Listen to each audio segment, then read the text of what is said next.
Ele é um problema comum, repentino e, em alguns casos, até mesmo fatal. Segundo números do Ministério da Saúde, o infarto faz mais de 60 mil vítimas por ano em todo o país. Levar um estilo de vida saudável é fundamental para a prevenção, mas ainda assim ninguém está totalmente fora de perigo. Por isso, quando o assunto é o coração, é importante estar atento aos pequenos sinais. Para responder as principais dúvidas sobre o tema, assista agora a entrevista com o cardiologista Márcio Montenegro e entenda o que é e quais são as causas dessa disfunção cardíaca. O infarto do miocárdio não é nada mais, nada menos do que a morte do músculo cardíaco, né? E isso se traduz para nós, para o paciente, como dor, né? O músculo cardíaco ele é altamente sensível à hipóxia, à falta de oxigênio. Então, o que o sangue faz, além de levar nutriente, a glicose, ele leva também oxigênio. Então, na hora que você o músculo cardíaco não recebe oxigênio, isso promove dor. Se você abrir o tórax de alguém e espetar com a agulha, provavelmente ele não vai ter sensibilidade nenhuma. Mas se você cortar o oxigênio, a dor vem naquele exato momento. Então, o infarto agudo miocárdico a grosso modo, mais cientificamente falando, é a falta de oxigênio no músculo cardíaco, levando à morte desse músculo.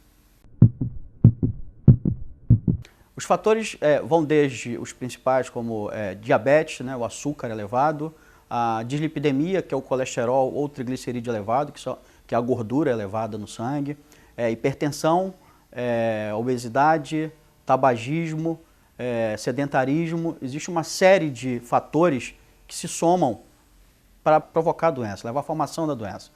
Talvez o único deles que a gente não possa evitar seja a história familiar. Não raro a gente recebe pacientes já infartados que não conseguiram identificar a doença. Então, a doença, ela, sem dúvida, ela tem sinais prévios que talvez a pessoa não perceba. Eu diria que o principal sintoma é a dor, né?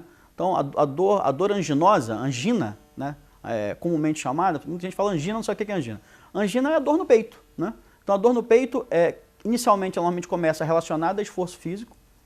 Então, a pessoa, às vezes, sente uma dor no peito, mas ela não correlaciona, acha que é um problema na costela, acha que é no estômago, acha que é gases, acha que é coluna, menos que é coração. E isso vai piorando e ela passa a ter dor aos menores esforços e até um dia que ela tem dor em repouso.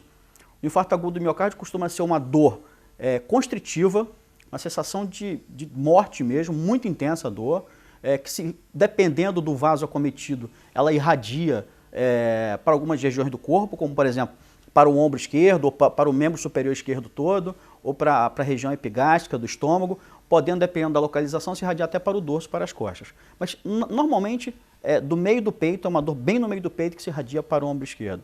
Você tem outros sintomas associados, talvez não tão comuns quanto a dor, que podem ser um suor frio muito intenso, né? Você não tem uma temperatura que justifique aquele suor, tem uma sudorese fria, né? Você pode ter vômitos associados, pode ter falta de ar associada, até em casos mais graves. Então, esses são os sintomas que eles não vale a pena esperar para ver se vai passar. Se você, inclusive, tem uma associação de todos esses sintomas, o ideal é que você procure imediatamente a emergência, porque quanto mais precoce o tratamento, melhor o resultado. O infarto agudo do miocárdio é a doença, né? Como qualquer uma outra doença. A parada cardíaca é o estágio final da grande maioria das doenças. Então, toda doença ela termina numa parada cardíaca, né? Então, na verdade, a parada cardíaca é o resultado final em não se tratando de um grande infarto que complicou. Vai desde você fazer um bom controle dos teus níveis glicêmicos, do diabetes, ao controle do colesterol e do triglicerídeo, da hipertensão, que passa desde atitudes preventivas, como fazer exercício físico, emagrecer, ter uma alimentação saudável, até a partir de certo momento em que isso não surte mais efeito, você fazer uso de medicação. O Instante Saúde de hoje fica por aqui. mas você ainda pode conferir um conteúdo exclusivo sobre o assunto no nosso blog. Aproveite e fique por dentro de outras edições do programa no site uva.br/tvuva.